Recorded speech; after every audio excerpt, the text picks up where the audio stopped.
시편 41편 10절과 11절 말씀, 두 절 말씀을 우리 다 같이 한 목소리로 읽습니다.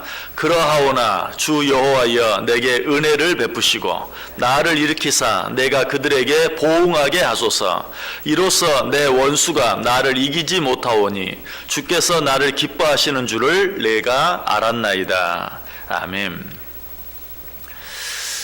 며칠이 지났지만요, 우리가 지난 시간에 어떤 내용 생각해 보았습니까?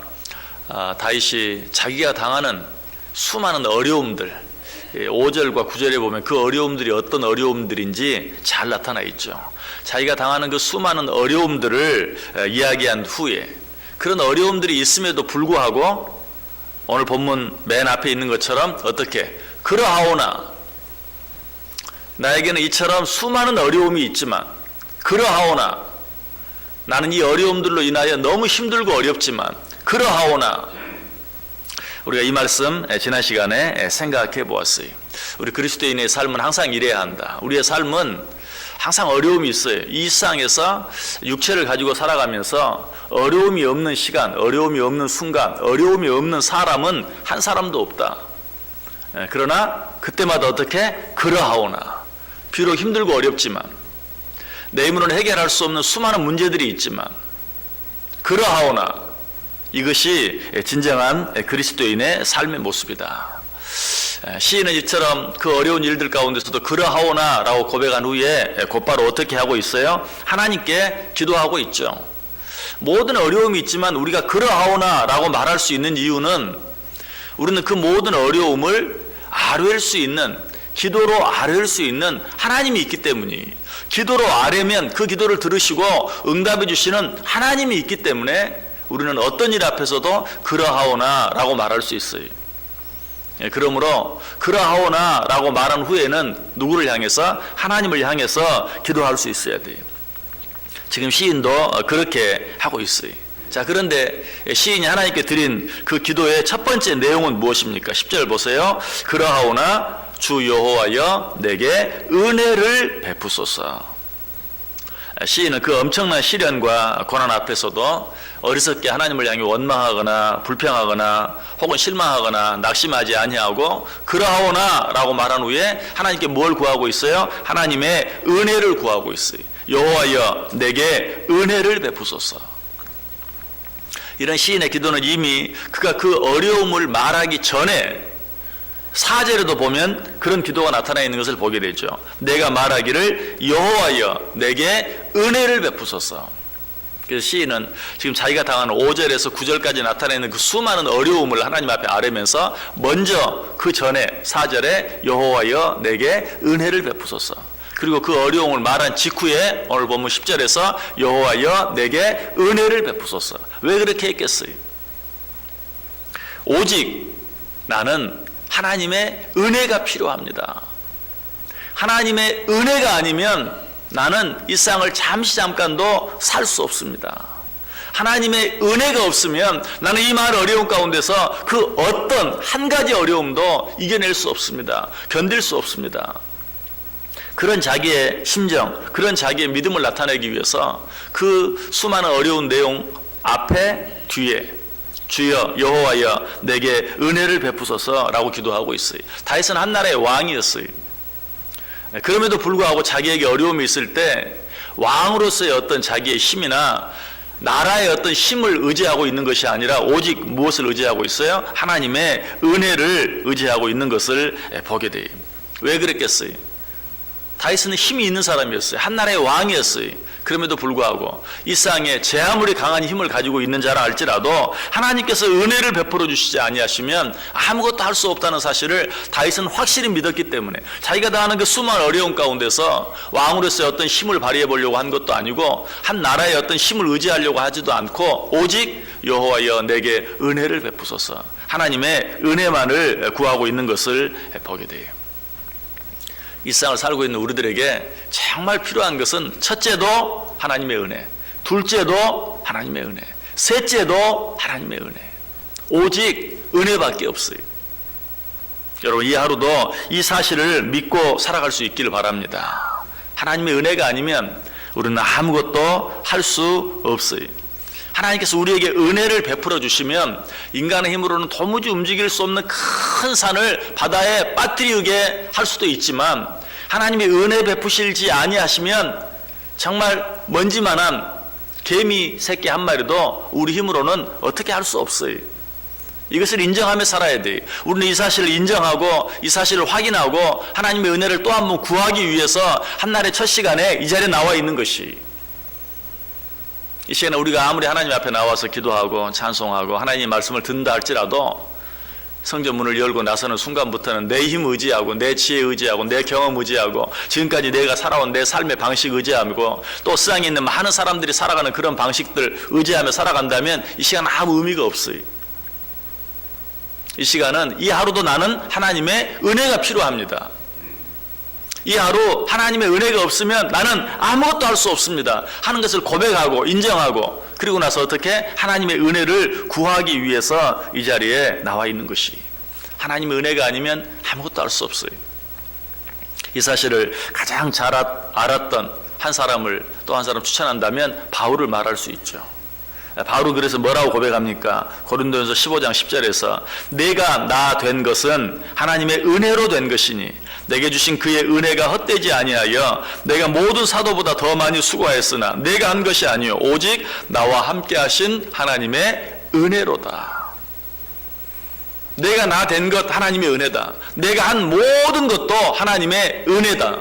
하나님의 은혜가 아니었다면 나는 아무것도 할 수 없었을 것이다 라고 분명하게 고백하고 있는 것을 보게 돼요. 여러분 가운데 어떤 일이 있습니까? 혹 여러분의 힘으로는 감당할 수 없고 견딜 수 없는 어려움, 시련 등이 있습니까? 제일 먼저 우리가 해야 할 일은 무엇입니까? 하나님의 은혜를 구하는 일이에요.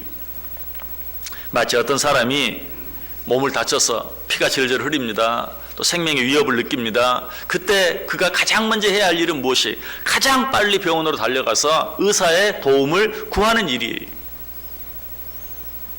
그 일을 하는 데 있어서 내가 지금 급한 일이 있으니까 이 일을 처리한 후에, 내가 좀 집에 가서 몸이 더러우니까 몸을 좀 씻고 난 후에, 최소한 옷이라도 좀 갈아입고, 이거 어리석은 일이에요. 몸에 피가 흐르며 내 생명이 죽어가고 있는 때 가장 먼저 가장 빨리 해야 할 일은 의사에게 달려가서 의사의 도움을 구하는 일인 것처럼 우리에게 어떤 일이 있든지 하나님을 믿고 살아가는 우리들이 그 어려운 일들 앞에서 가장 먼저 해야 할 일은 하나님의 은혜를 구하는 일이다. 지금 다윗이 그렇게 하고 있어요. 그라오나 주 여호와여 내게 은혜를 베푸시고. 자, 그런데 그라오나라고 말한 후에 이제 기도를 시작하는데 그 기도의 첫 마디가 뭐였어요? 여호와여. 여러분, 이것은 단순히 하나님을 부르는 그런 내용이 아니, 여호와, 무슨 말이죠? 야훼. 야훼의 뜻이 무엇입니까? 자비와 긍휼의 하나님, 또 사랑과 은총의 하나님. 여호와여라는 말 속에는 이미 자비의 하나님, 사랑의 하나님, 은혜의 하나님, 이 말 속에는 하나님, 나는 당신의 사랑이 필요합니다. 나는 당신의 자비가 필요합니다. 나는 당신의 은혜가 필요합니다 라고 말하고 있는 것이, 그렇다면 여호와여 내게 은혜를 베푸소서 라는 말은 은혜를 두 번 반복해서 구하고 있는 거예요. 은혜의 하나님, 내게 은혜를 베풀어 주옵소서. 무슨 말이라고요? 나는 당신의 은혜가 없이는 아무것도 할 수 없습니다. 은혜의 하나님, 내가 은혜를 구합니다. 여러분, 우리가 믿는 여호와 하나님은 은혜의 하나님이, 우리가 이 하나님을 믿고 살아가는 것은 하나님의 은혜가 아니면 우리는 일상을 도무지 살아갈 수 없는 자인 줄 알기 때문에, 주 여호와여 은혜의 하나님이여, 자비의 하나님이여, 긍휼의 하나님이여 내게 은혜를 베푸시고 내게 자비를 베푸시고 내게 긍휼을 베풀어 주옵소서. 자, 그런데 이렇게 기도하는 자들이 꼭 기억해야 될 몇 가지 사실들이 있어요. 하나님의 은혜를 구하는 자들이 기억해야 될 몇 가지 사실. 그 첫 번째가 무엇인가? 은혜의 하나님 앞에 은혜를 구할 때는 항상 내 모든 죄들을 먼저 자백하고 아뢰를 수 있어야 돼요. 시편 6편에 보면 오늘 본문의 기도와 똑같은 기도가 나오는데, 시편 6편 4절에 내가 말하기를 여호와여 내게 은혜를 베푸소서. 똑같죠? 내게 은혜를 베푸소서. 그리고 나서 그가 뭐라고 말하는가? 주께 범죄하였사오니 나를 고치소서. 내가 말하기를 여호와여 내게 은혜를 베푸소서. 내가 주께 범죄하였사오니 나를 고치소서. 정말 하나님의 은혜를 구하는 자들이 꼭 기억해야 될 것은 나의 모든 죄와 잘못들을 고백하고 회개할 수 있어야 돼. 내 죄와 잘못들을 고백하고 회개하지 않고 하나님의 은혜를 구하는 것은 하나님의 은혜를 구하는 것이 아니라 하나님의 은혜를 멸시하는 것이. 정말 하나님의 은혜를 구하는 자들은 자기의 잘못을 인정할 수 있어야 돼. 내가 누군가에게 용서를 구한다면 내 잘못을 솔직하게 인정하고 나서 용서를 구해야 돼. 그러지 아니하고 용서를 구하고 은혜를 구한다는 것은 그 사람의 은혜를 멸시하는 것이. 우리가 우리의 모든 죄를 내어놓고 회개하고 자백하며 기도할 때 하나님께서는 우리에게 진정으로 은혜를 베풀어 주신다. 그러나 그렇게 하지 아니하면 이사야서 1장 15절에 뭐라고 말하죠? 너희가 손을 펼 때에 내가 내 눈을 너희에게서 가리고 너희가 많이 기도할지라도 내가 듣지 아니하리니 이는 너희의 손에 피가 가득함이라. 회개하지 아니한 죄를 가득 가지고 하나님의 은혜를 구하는 것, 이것은 하나님의 은혜를 멸시하는 것이다. 그런 기도는 내가 들을 수 없다.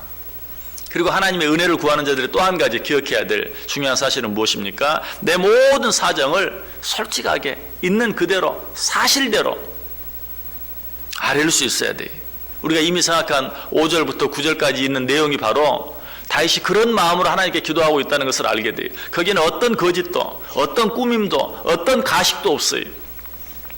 다시 한번 읽어볼게요. 5절부터 나의 원수가 내게 대하여 악담하기를 그가 어느 때에나 죽고 그의 이름이 언제나 없어질까 하며 나를 보러 와서는 거짓을 말하고 그의 중심에 악을 쌓았다가 나가서는 이를 널리 선포하오며 나를 미워하는 자가 다 하나같이 내게 대하여 수군거리고 나를 해하려고 꾀하며 이르기를 악한 병이 그에게 들었으니 이제 그가 눕고 다시 일어나지 못하리라 하오며 내가 신뢰하여 내 떡을 나눠 먹던 나의 가까운 친구도 나를 대적하여 그의 발꿈치를 들었나이다.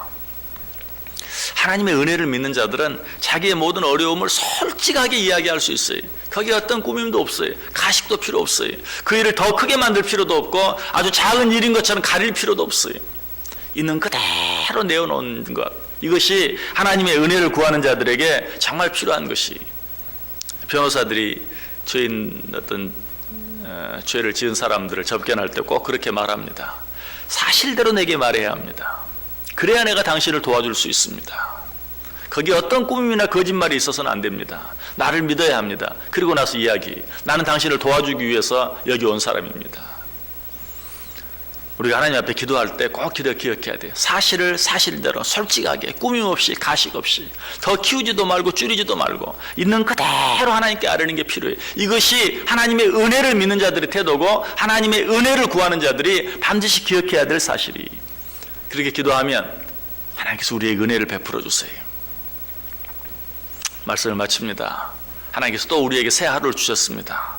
이것 자체가 은혜입니다. 하나님께서 우리에게 은혜를 베풀어 주셨어요. 하나님께서 은혜 베풀어 주시지 아니하시면 이 아침에 깰 수도 일어날 수도 한날의 삶을 시작할 수도 없어요. 하나님이 또 우리에게 은혜를 베풀어 주셨어요. 자, 이 하루, 은혜로 주신 이 하루를 어떻게 살아야 될까요? 은혜로 살아야 돼요. 하나님의 은혜가 없으면 우리는 한 발자국도 뗄 수 없어요. 지극히 적은 일 한 가지도 할 수 없어요. 은혜로 살아야 돼요.